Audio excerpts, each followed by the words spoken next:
Okay. I'll just go for it. So first part, go ahead and introduce yourself, first and last name, the school we're at, and the grade you taught. My name is Lucy Castillo. I teach kindergarten, two-way immersion. It's Spanish and English. 90% of the day is in Spanish, 10% is in English, and we are in Reno, Nevada, Mount Rose Elementary. Very good. Okay. First question, we want to understand the decisions you made in planning for this lesson and how it fits into the unit and year. First question, how does this lesson connect to and build on students' prior skills and knowledge? What was taught before the lesson and what will come after it? The prior knowledge the kids needed was just to know how to count, that the last number they counted is how many there are in total. So this was now adding numbers since they already know how to count. Now they just needed to learn how to do that. Every number has a subset. And to continue, we will build on the number 9 and the number 10. And in kindergarten, you only need to go to 10. You're adding and subtracting to 10. Talk about the standards or cluster targeted in this lesson. What did you do to make the lesson reflect the full intent of that standard or cluster? So the cluster is adding, is the kids understanding that adding is putting together, and the other part of the cluster is subtracting, that's taking apart, but we only did the adding part. So the standard was adding, sorry, I have to look. Okay. To decompose numbers less than 10 in pairs. So the standard is to decompose numbers less than 10, understanding that every number is made up of subsets. Like the 8, it could be 4 plus 4 is 8, 2 plus 6 is 8. And that's what you saw in the lesson. The snowmen, they had to put 8 buttons on the snowman, and they just had to show different ways of putting 8 buttons on a snowman. So some of them did 1 plus 7.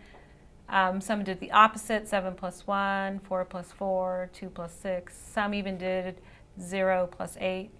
So I think they had a good understanding that of 8 having different subsets. Which of the core action indicators do you think this lesson best exemplified, and how did you plan for this? I'm gonna have to take a minute, sorry. Sure. Core action indicators.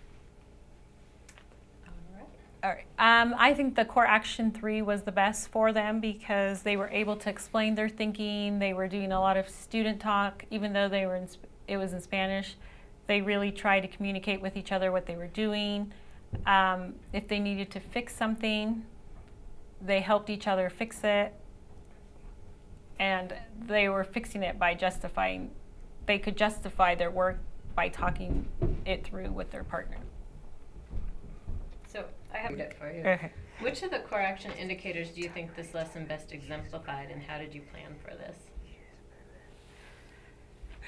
It best exemplified core action 3 because the children were able to explain their thinking to each other.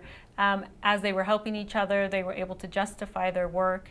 I planned for this because we had been working on the number 7, so they were able to do subsets of 7 really well. So I knew that they would do well with subsets of 8. Subsets of 8 had a little more challenging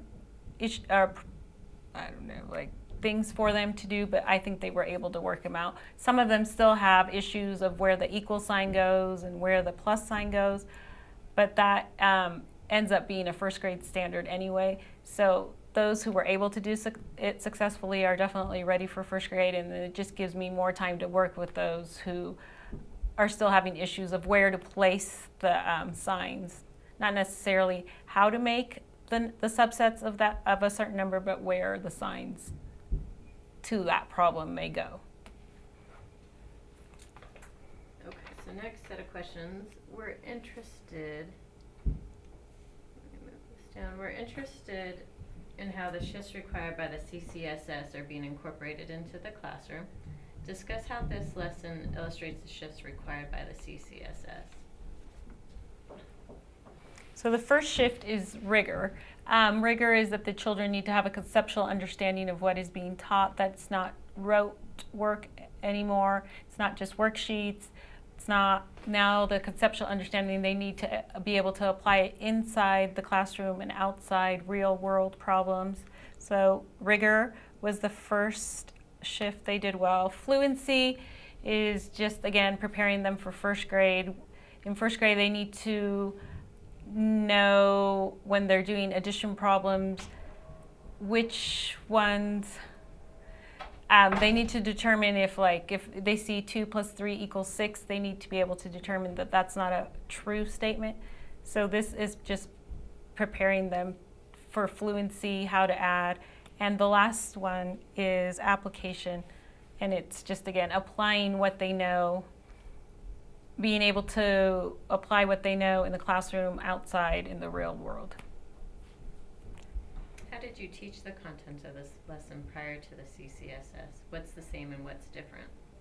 Prior to the Common Core State Standards, I would just do tons of worksheets. Sometimes the only manipulatives they had were their fingers. So in my lesson today, they were able to grab buttons, they were able to use a placemat, and then after they placed buttons on the placemat, they were actually able to draw it.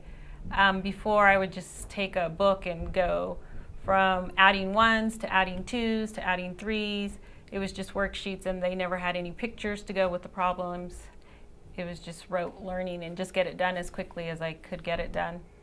And I never really took the time to check for understanding. I never had them talk to each other or try to justify any of their work. It was just me standing up there talking. Student engagement is crucial to the work of the CCSS, and we want to understand how you ensured that all students had the opportunity to productively engage in the work of the lesson. How did the students handle this lesson? Did they understand the mathematics of the lesson, and how do you know? Yes, I think most of the children did understand. I tried to pair them up with a stronger student with a student who sometimes may struggle. I know they were successful. As I walked around, I could see that they were able to create what I had asked them to create. Some of them did have a hard time, but that just is informing me that I need to pull them aside and give them a little more support so they can be as successful as the other students were. Explain how you differentiated in the lesson. Did all students have opportunities to work on grade level content?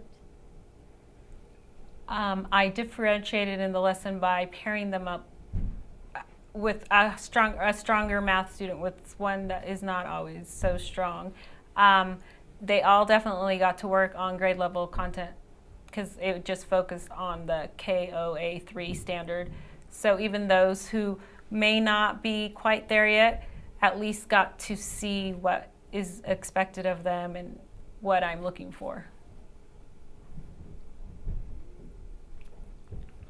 Which behaviors from Core Action 3 did the students best exemplify in this lesson, and what actions have you, well, you answered that one. Yeah, I did that one. Okay. Let's see. Do you want to comment on any of the submitted work today, or was there something that delighted you or surprised you with the students' work? Delighted or surprised me?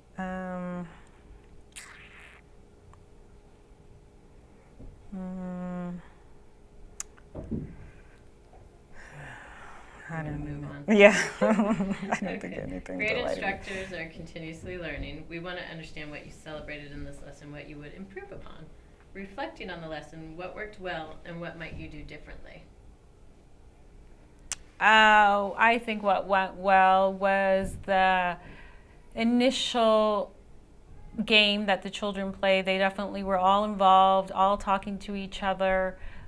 The main lesson. Stop you for 1 Okay, minute, 'cause sorry. Okay, sorry. You want to take it from the top? Yes. What worked particularly well, and what might you do differently?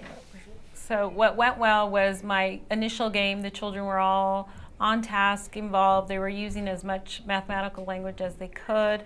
The main lesson, the snowman lesson, I think went pretty well. I would, to make it, I don't know, so that it's not such a long lesson, I would probably shorten it. Instead of having 6 snowmen, I would just have them make 4 snowmen and then come back to the rug and share.